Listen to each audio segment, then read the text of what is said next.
কলমি শাক খুবই পুষ্টিগুণ সম্পন্ন একটি শাক, আর এই শাকে আয়রনের পরিমাণটাও বেশি। তাই যাদের রক্ত কম বা কোষ্ঠকাঠিন্যের সমস্যা রয়েছে তাদের জন্য খুবই ভালো। আজ মসুর ডাল দিয়ে কলমি শাক তৈরি করব। কলমি শাকের হালকা একটা কোষ্ঠভাব থাকে, যার কারণে মাছ, শুটকি অথবা ডাল দিয়ে তৈরি করলেই খেতে বেশি ভালো লাগে।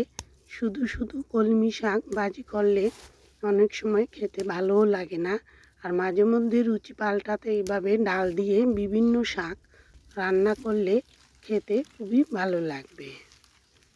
বাড়িতে মাছের ঘের রয়েছে, আর ঘেরের চারপাশে জলে প্রচুর কলমি শাক রয়েছে, তাই কিছু কচি ডগা তুলে নিচ্ছি। কলমি শাক রান্না করতে খুব একটা বেশি সময়ও লাগে না, কচি কচি ডগা হলে খুব তাড়াতাড়ি রান্না হয়ে যায়।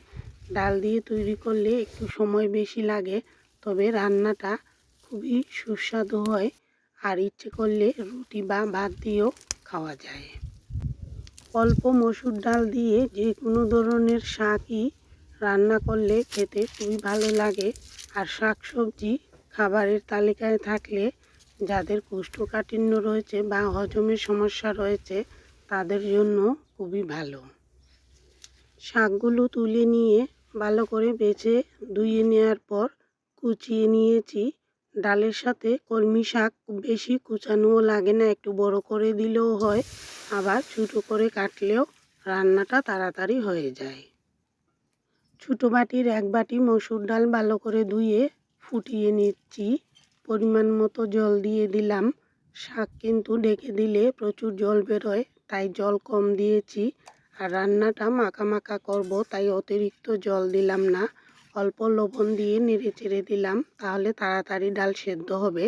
একই সাথে কলমি শাকগুলো দিয়ে দিয়েছি, আর নেড়ে চেড়ে দেখে নিতে হবে জলের পরিমাণটা ঠিক আছে কিনা। এবার পরিমাণ মতো হলুদ দিয়ে দিলাম, লবণ তো আগেই দিয়েছি। এবার নেড়ে চেড়ে মিডিয়াম আঁচে ঢেকে রাখবো, আর জলটা ভালো করে ফুটে আসলে আবারও নেড়ে চেড়ে আবারও ঢেকে রাখবো। 3-4 মিনিট ঢেকে দেওয়ার পর ঢাকনাটা তুলে নেড়ে চেড়ে আবারও ঢেকে রাখবো। মসুর ডাল অতিরিক্ত সেদ্ধ করছি না, একটু শক্ত শক্ত থাকবে, তাহলে কলমি শাকের সাথে ডাল খুব সুন্দর মিশবে আর খেতেও দারুণ লাগে। ইচ্ছে করলে মসুর ডাল একদম গালিয়ে বা ভালো করে সেদ্ধ করেও রান্না করা যায়, দুভাবেই খেতে চমৎকার লাগবে। ডালের জল কিছুটা শুকিয়ে আসলে নামিয়ে রাখছি, আর কড়াইটা ভালো করে ধুয়ে আবারও বসিয়ে দিলাম। এবার ফোড়ন দিয়ে দেব। মসুর ডালে পেঁয়াজ ফোড়ন খেতে খুবই ভালো লাগে। অল্প তেল দিয়েছি, আর এই রান্নাটা খুবই হেলদি রান্না, সামান্য তেলেই খেতে দারুণ লাগে। আর ঘরোয়া রান্নায় কম তেলে তৈরি করলে খেতে কিন্তু মন্দ লাগে না। শুকনো মরিচ কুচি দিয়ে নেড়ে চেড়ে দিয়ে ভালো করে ভেজে নিলাম।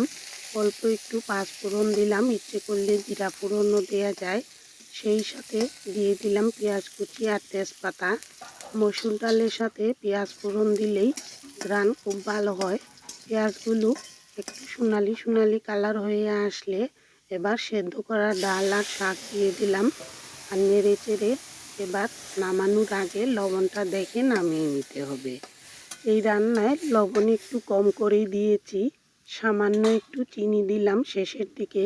হালকা একটু কোষ্ঠভাব থাকে কলমি শাকের, সেটা কিন্তু দূর হয়ে যায় সামান্য চিনি দিলে, আবার না দিলেও চলে। ঝালের পরিমাণটা নিজেদের রুচি মতো দিতে হবে।